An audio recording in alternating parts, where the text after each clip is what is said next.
ગારિયાધારામાં સરકારી ઘઉંની ખરીદીમાં ભ્રષ્ટાચારના ઉઠ્યા છે આક્ષેપો। એક કટ્ટાને પાસ કરવા 4500ની માંગણીથી થયો હોબાળો। આ સમસ્યા અંગે વધુ માહિતી કંઈક આ પ્રમાણે સામે આવી રહી છે। ભાવનગર જિલ્લાના ગારિયાધાર પંથકમાં ખેડૂતોની હાલાકીમાં વધારો કરતી એક ચોંકાવનારી ઘટના સામે આવી છે। નવાગામ રોડ પર આવેલી સરકારી ગોડાઉન ખાતે ચાલી રહેલી ઘઉંની ઓનલાઈન ખરીદી પ્રક્રિયામાં ભ્રષ્ટાચારના ગંભીર આક્ષેપો ઉઠ્યા છે। ખેડૂતોનો આરોપ છે કે તેમના પાકને ગુણવત્તાના નામે પાસ કરવા માટે ગ્રેડર દ્વારા ગેરકાયદેસર રીતે રોકડ રકમની ઉઘરાણી કરવામાં આવી રહી છે। જી આપનું નામ? મારું નામ સંજયભાઈ બાલાભાઈ ચાવડા। હું એક જાગૃત નાગરિક તરીકે, એક ખેડૂત તરીકે હું અહીંયા ઘઉં લઈને આવ્યો હતો સવારની અંદર। કાલે કઈ જગ્યાએ ઘઉં લઈને આવ્યો? અહીંયા ગારિયાધાર ગોડાઉનમાં ઘઉં લઈને આવ્યો। પછી હું એ સાહેબ મને જોયું મારા ઘઉં કે તમારે પહેલાં સીટી જોઈ કે તમારે આયસરમાં નહીં લાવવાનું, ખેડૂતને કે ટ્રેક્ટર લાવવાની વ્યવસ્થા કરવી પડે। મેં કે સાહેબ મારી પાસે ટ્રેક્ટર છે નહીં, તો લાવવું છે એમાં? તો કે તમારા ઘઉં રિજેક્ટ, તમારે અંદર કાંકરા છે, ઘઉંમાં કાંકરા છે। પછી કે તમારા ઘઉં પાયેલા હતા, પાયેલા બે પાણ વધી ગયા છે અને ઘઉં ફૂટેલા હતા। ફૂટેલા હોય એટલે તો રિજેક્ટ કઈ થઈ જાય છે। તો તમારા ઘઉં 7120 રૂપિયા થાય, 5000 રૂપિયા આપો। મારી પાસે 4500 રૂપિયા લીધા। શેના લીધા 4500? એ આ ઘઉં પાસ કરાવવાના કે ખેડૂત એક લાચાર વ્યક્તિ છે કે જેનો મજબૂરીનો લાભ લ્યો, જેથી કરીને ખેડૂત એનો પાછા ઘઉં ન જાય અને જેથી કરીને ખર્ચ વધુ ન થાય, એટલે ખેડૂતો દેવાનો જ છે। એ ખેડૂત એક લાચાર, એક દેશનો તાત છે।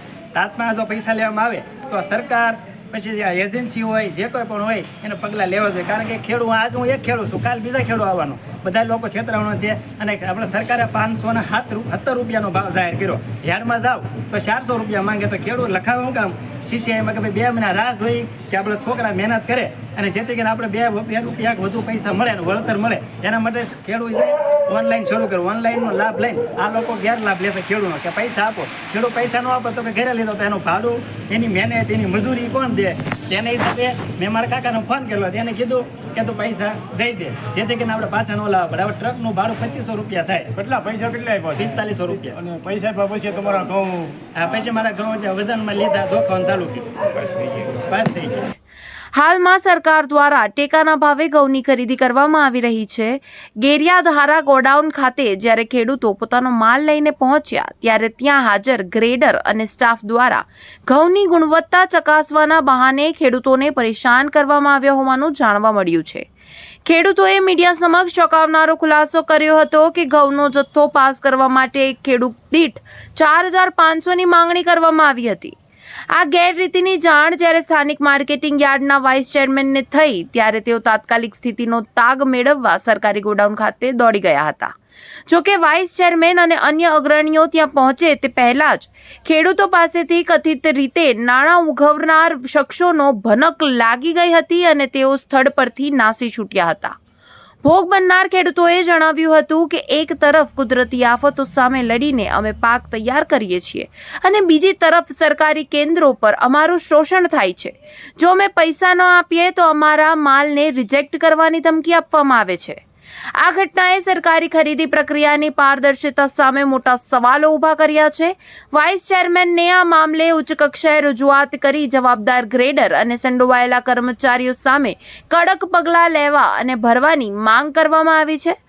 હવે જોવાનું એ રહેશે કે તંત્ર આ ભ્રષ્ટાચારી તત્વો સામે કેવા પગલાં ભરે છે, કેવા પગલાં લેશે અને પછી મામલો ભીનો સંકળાય છે કે નહીં અને કઈ રીતે। જી વાંધો હું ગારિયાધાર એપીએમસીનો વાઇસ ચેરમેન છું। આ ઘટનાની જાણ અમારા સાથી માર્કેટયાર્ડના સદસ્ય વલ્લભભાઈ ભોજાણીને જાણ થતાં મને સ્થળ ઉપર મને કે જવું પડશે, ખેડૂતના પૈસા લેશે, આવા ખેડૂતને લૂંટ કરે ને પૈસા લે આપણી માટે વ્યાજબી ન કહેવાય। એટલે તરત જ તે વાતને ગંભીરતા લઈને 10 જ મિનિટની અંદર અમે અહીંયા આવી અને ખેડૂતને પૂછતા ખેડૂતે પૂરા કોન્ફિડન્સ સાથે, સાક્ષીની સાથે કીધું કે મારી આગળ પૈસા લીધા છે। કે અમારા અહીંયા પહોંચતા તરત જ ગ્રેડર છે એ સેન્ટર છોડીને ભાગી ગયો અને ગ્રેડરને ફોન કર્યો તું અહીં આવ્યા, પૈસા લીધા। એવી જ રીતે એક બીજા ગામના વાઘાણી એક ભાઈ છે, એને કીધું મારી આગળ પૈસા લીધા। તો અમે ગ્રેડરને અને ઉપર કક્ષાએ રજૂઆત કરી કે આ ગ્રેડરને અહીં બોલાવો અને આની માથે જે કાંઈ લીગલ કાર્યવાહી થતી હોય તાત્કાલિક ધોરણે કરો, આવી અમે રજૂઆત કરેલ છે।